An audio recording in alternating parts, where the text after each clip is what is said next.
knowing your fears, where has that gotten us? Because we've had this fear-based voting for quite a while. This politics of fear has actually delivered everything we were afraid of. All the reasons that we were told you had to vote for the lesser evil, because you didn't want the expanding wars, you didn't want the massive bailouts for Wall Street, you didn't want the meltdown of the climate, you didn't want the attack on immigrants, you didn't want the endless expanding wars. That's exactly what we got by allowing ourselves to be silenced and letting a lesser evil speak for us. Democracy is not a question of who do we hate the most and who are we most afraid of.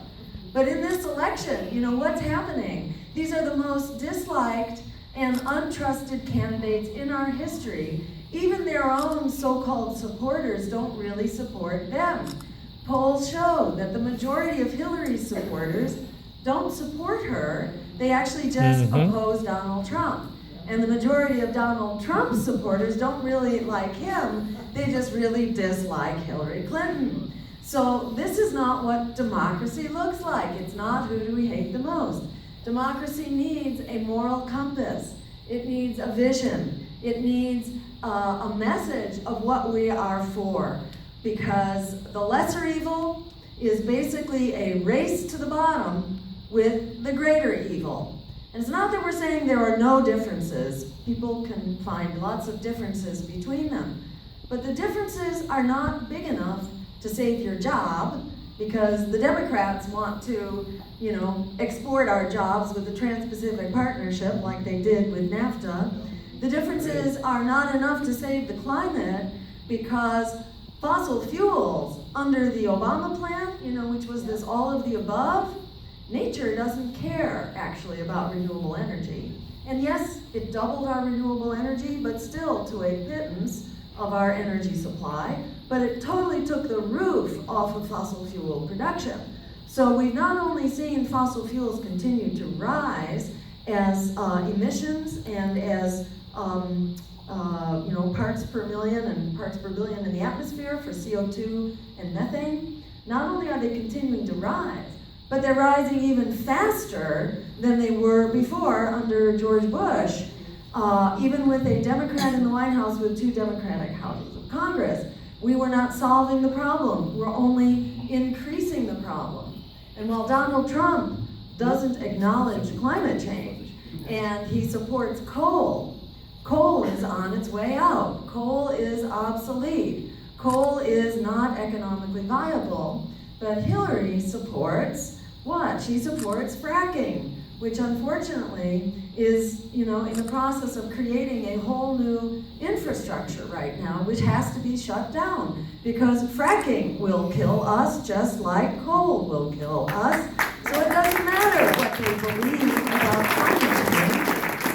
What matters is what they are doing to the planet. So the differences are not great enough to save the planet. They're also not great enough to stop these massive, expanding, catastrophic wars, which are not making us more secure. They are costing us trillions of dollars. According to a Harvard study, it's $6 trillion on Iraq and Afghanistan alone since 9/11. $6 trillion, by the way, comes down to $50,000 on average for every American household. Did you know that you were putting $50,000 into these 2 wars? Can you imagine what else you might have done with your money? Like pay for college or get a roof over your head or something like that? So what's the difference between Hillary and Donald on war? They're both beating the drums of war. Donald, we don't know what he would do, which is pretty scary. But Hillary, we know what she would do, which is pretty scary. Libya, was about the most catastrophic war we've been in. And what Hillary wants to do in Syria is start an air war with Russia over Syria, with a no-fly zone. That's what it means. We will go to war with Russia. We have, between the 2 of us, 2,000 nuclear missiles on hair trigger alert. This is not a path we want to go down. When people say to me, are you going to sleep at night if Donald Trump gets elected? And my answer to that is no, I won't sleep well at night with Donald Trump in the White House, and I won't sleep well at night with Hillary Clinton in the White House, but I will sleep much better knowing that I stood up and I fought for us to have a peaceful, just, democratic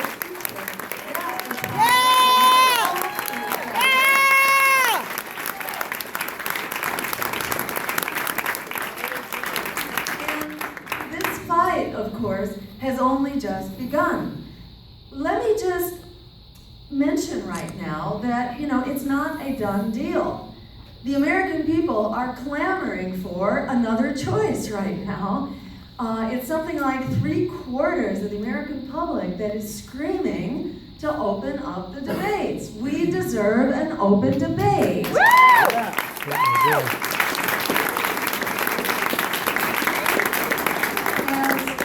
As Americans, we not only have a right to vote, we have a right to know who we can vote for.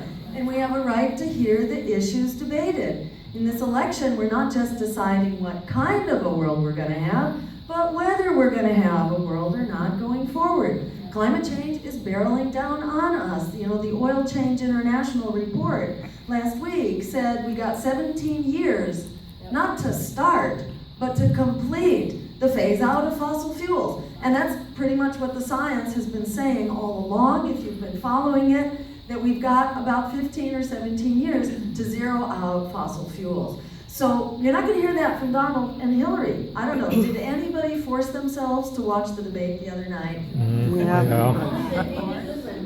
All right, the Amy Goodman version. Yes, that was the therapeutic version of the debates.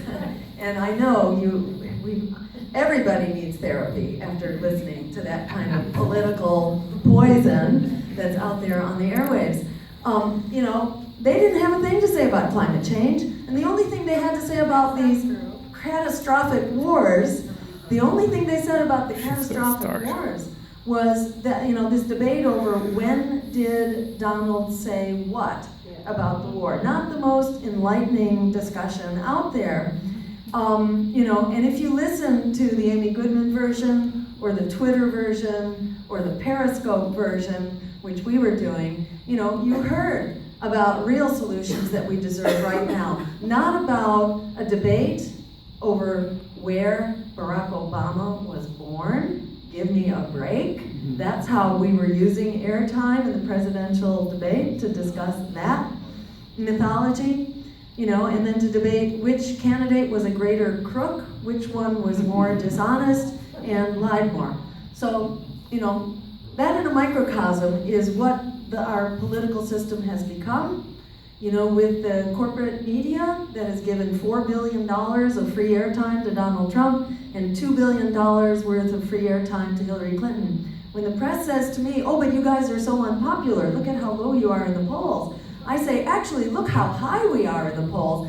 Donald and Hillary have had 20,000 times as much primetime free TV coverage as we are, but they're not doing 20,000 times better. They're not even doing 100 times better. They're doing about 10 times better because we have a grassroots movement which is desperate for change.